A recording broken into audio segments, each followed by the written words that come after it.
One day, I entered the world of a Harry Potter book. Harry Potter and the Sorcerer's Stone is about a boy named Harry who finds out he's a wizard. On his 11th birthday, he gets invited to Hogwarts, a magical school where he learns spells, makes new friends, and tries to stop a bad wizard from stealing a powerful stone. I blinked in surprise.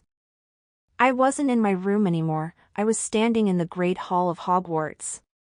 The ceiling looked like the night sky, candles floated in the air, and students in black robes sat at long tables, talking and laughing. The whole castle felt full of magic, I could feel it.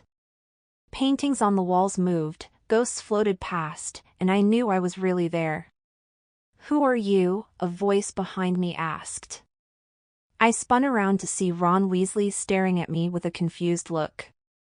Next to him, Hermione Granger straightened her robe and studied me with curious eyes. "You must be a first year," she said, tilting her head. My heart beat fast. Before I could say anything, Hermione grabbed my arm. "Come on!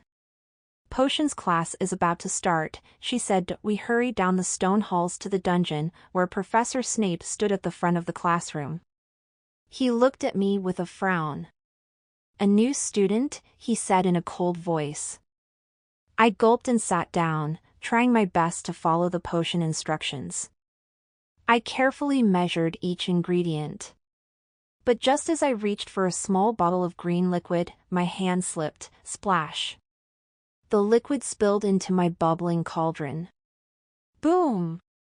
A big cloud of pink smoke filled the room.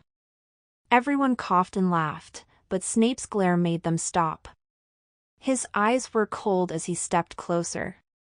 "What have you done?" he growled. Before I could answer, a bright light flashed.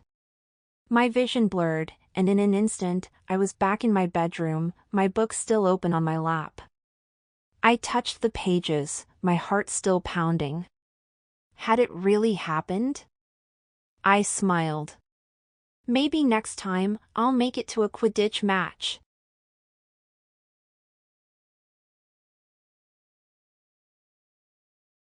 Last night, I fell into the world of The Giver. The book tells the story of Jonas, a boy who lives in a world where everything is controlled, there's no pain, no choices, and even no color. But when he is chosen to be the receiver of memory, he begins to learn the truth about his community. As he uncovers hidden secrets, he realizes that the world isn't as perfect as it seems. When I first arrived, I looked around in shock. Everything was gray. The sky, the houses, even the clothes people wore, there were no colors at all. The streets were silent, and people walked in straight lines, following rules without hesitation. No one laughed or spoke loudly. There was no excitement, no emotion. The air felt calm, yet empty, as if something important was missing. As I stood there, confused, a boy with pale eyes approached me.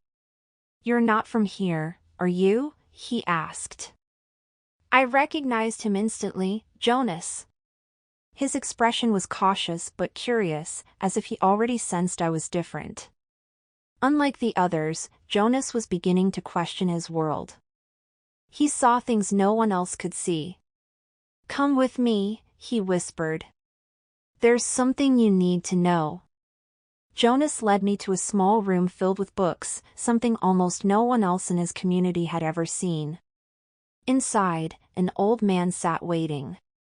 It was the Giver. "If you're here, then you were meant to see what Jonas sees," he said. He took my hands, and suddenly, a rush of memories flooded my mind, colors, music, sunshine, even snow. It was beautiful. Jonas looked at me with determination. "We have to share this with everyone. People deserve to feel everything, happiness, love, even sadness."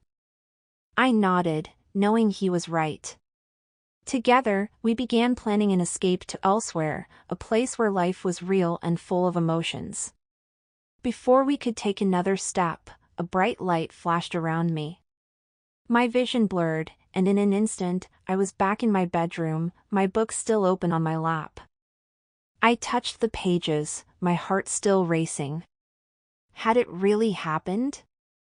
I smiled, thinking about Jonas and his journey.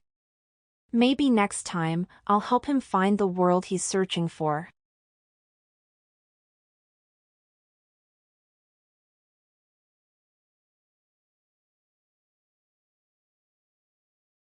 I was reading Jack and the Beanstalk when something amazing happened. The words on the page started to glow and I entered the book. Jack and the Beanstalk is a story about a boy named Jack who trades his cow for magic beans. The beans grow into a giant beanstalk that reaches the sky, leading to a castle where a big, scary giant lives. Jack has to be smart and brave to escape with treasure. Right in front of me, Jack was climbing the huge beanstalk. He looked about my age, with messy brown hair and bright, curious eyes. His clothes were old and a little dirty, but he moved fast, like he had climbed this beanstalk before. He looked down at me and grinned. "Come on," he said. I grabbed the vine and climbed up with him.